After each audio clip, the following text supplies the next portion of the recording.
So today we are talking about Lammas or Lughnasadh and how you can incorporate this beautiful festival into your Wheel of the Year.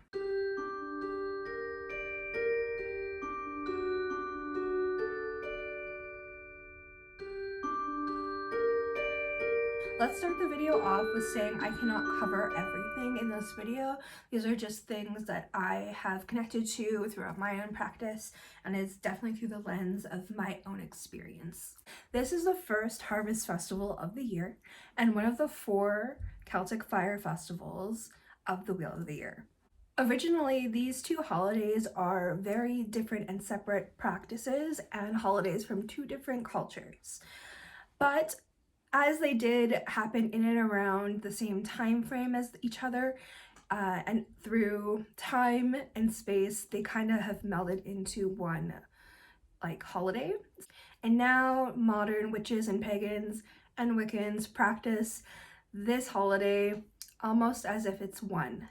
Lughnasadh is named after the Celtic sun god Lugh, and in August 1st is also known as Lammas. This Anglo-Saxon tradition was celebrating the first grain of the harvest season. Because of the ancient Celtic people had an oral tradition, there was not a lot written down in their own viewpoint.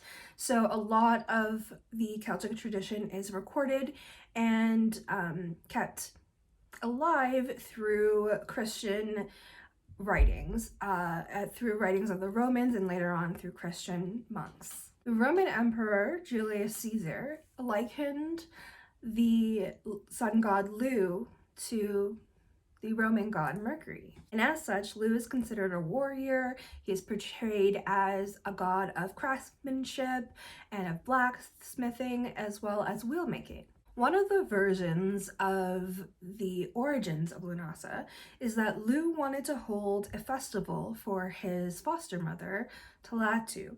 She died through exhaustion, through clearing the lands and the plains in Ireland for agriculture.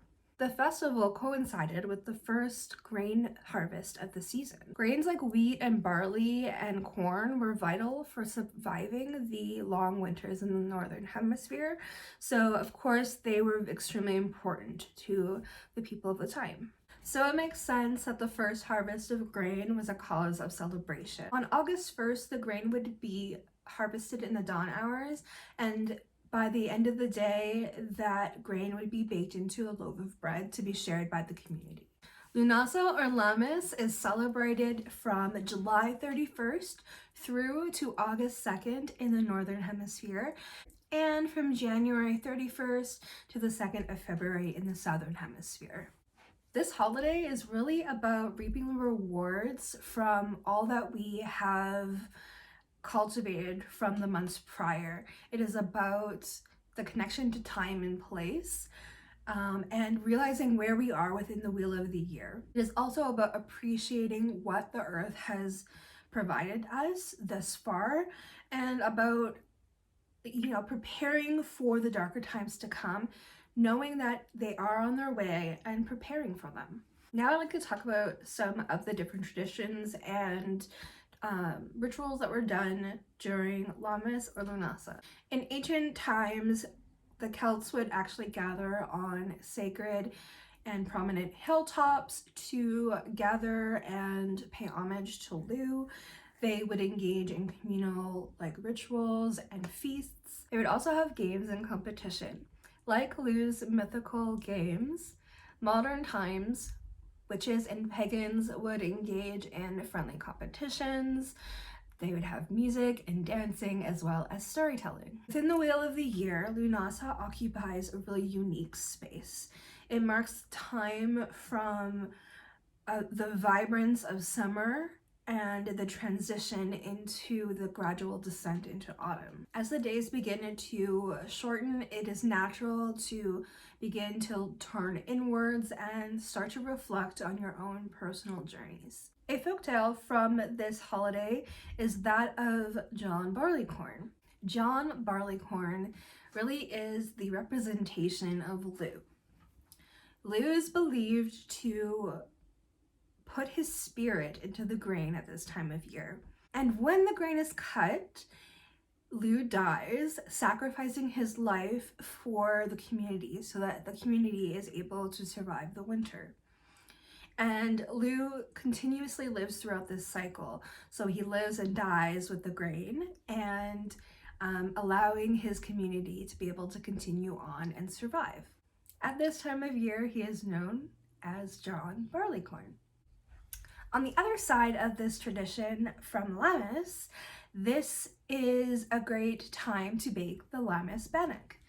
This bannock is a ritual and ceremonial cake. This cake is both baked and eaten outside with the intent of eating it and throwing pieces over the shoulder. This is done in a petition style to petition to the wild and hunting animals around to find a meal elsewhere throughout the coming months, to stay away from the villagers' livestock and such. It is a petition to make a deal to make them hunt elsewhere for their meals. The zodiac energies for this season is that of Virgo and Leo. Now I'd like to go into a little bit of the correspondence for this holiday. This is a lot having to do with my own personal correspondences. Please feel free to use this as a jumping off point if you find that you have different correspondences that vary from mine. Definitely feel free to share those in the comments below. I'd love to know what you relate to this holiday. First off, let's start off with different spell work that you can do for this time of year. First off, we have personal growth, transformation, and abundance. This is a bountiful time. This is a time of harvest, of reaping our rewards from the past few months of all that hard work to start gathering our blessings, start gathering the herbs and the plants that we harvested and cultivated throughout the year. This is the time to gather those and to enjoy the bounty of that. This is also an excellent time for transformation work. Actually, one of the mythical creatures that is attached to this holiday is that of the phoenix. And that is something that I'll be doing this year, is making my phoenix resurrection oil. This is one of my favorite holidays. It's actually probably my first favorite holiday when I started practicing like the Wiccan Wheel of the Year, when I first started. Other than Samhain, of course, we all know that we love Samhain. It's like all of our favorites. But other than Samhain, this is my favorite holiday out of like the entire year. This is also a great time for gratitude and, you know, harvest blessings. So harvesting your autumn crops that are being cultivated now for autumn and giving gratitude and blessings towards that future crop. I'm going to read off my notes because there's no way I'm going to remember them all, and I don't want to forget them because these are all something that I use on a seasonal basis. So some crystals and stones that are great for this time of year, of course, are citrine, there's peridot, there's carnelian and sunstone. We have amber, of course, tiger's eye, bronze, garnet, and hematite. Symbols of this holiday are sheaves of wheat, sunflowers, there's corn and corn dollies, of course, cornucopias, Celtic knots, as well as labyrinths, the phoenix, of course, gourds and the sun, wheels. Okay, so now that we have some symbols and some things that you can work with ritual, if you're wanting to work with a deity, who can you work with? There's several deities for this time of year. There's, of course, Lu, and then there's, of course, Demeter and Circe. There's Talatu, Danu, Persephone, Freya, and, of course, the Green Man. Now, some animals that are sacred to this time of year, of course, are bees, squirrels, the fox, there's cows, and horses and butterflies. Now, some of the colors that you can correspond into your altar setups and your rituals are like golds and yellows. There's oranges and browns. And of course, this time of year, we're still a little bit into the green season. So Greens are a great time to incorporate into that. And of course, purple. Some different sacred herbs and flowers are wheat, barley, sunflowers, there's corn, marigolds, yarrow, rosemary, and dandelion.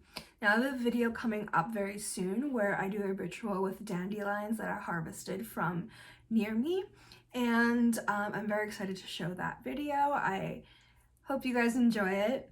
That's going to be one of the main rituals that I do this season. Some incense and ritual oils. Of course, we have rosemary, we have sandalwood, and there's cedar, one of my personal favorites. There's cinnamon and frankincense. We're starting to get a little bit more into the warmer scents here. Patchouli and juniper, of course, and there's bergamot. Now, what can you eat this time of year? This is one of my favorite topics in the season of, dealing with the wheel of the year, is like the things that you can eat and bake this time of year. So, of course, bread is huge. Corn, berries of all different varieties. There's apples and grains. You can make pies this time of year with the different fruits. Of course, and there's cheeses and beans, mead if you enjoy such a thing, wine, which is my personal favorite, honey, and jams. So that's the video, my loves. I hope you enjoyed it. I definitely can't cover the entire gamut of this holiday all in one video. That's definitely going to be a series. Maybe I can build upon year, but this is kind of like my correspondences. Please let me know how you're celebrating down below in the comments, and I would love to get some inspiration from you all. If you're not yet subscribed, make sure you hit subscribe and the bell notification so you don't miss out, as well as go follow me over on Instagram. There I post my updates, so when I do post on YouTube, if YouTube decides not to notify you, I do post there as well. And definitely check out the community tab. That is a tab that I'm so proud of that I finally gained, and I'd love to build the community even deeper here with you guys. If you have any questions, comments, concerns, ideas for videos, anything like that, definitely leave them over there or underneath the video. I will be sure to get back to you on those. And if there's any video ideas, I'd love to make those for you. With all that said, I also have a Patreon, so if you'd like to help support the channel further, definitely go check out the link down below. There you'll get early uploads on all of my podcasts and YouTube videos, as well as behind the scenes content. I'm hoping to start a book club, so as soon as we get a few people in there for a book club, that's going to be starting for witchy occult reads, as well as witchy fantasy reads, which I love so much. And yeah, I would just love to grow the channel. Everything that's coming from Patreon is going to be funneled right back into YouTube, so I'm able to make better and more high quality content for you guys. So yeah, with all that said, I love you all so very much. I hope you have the most beautiful Lughnasadh or Lammas, and I will see you in my next video. Stay wicked. Bye.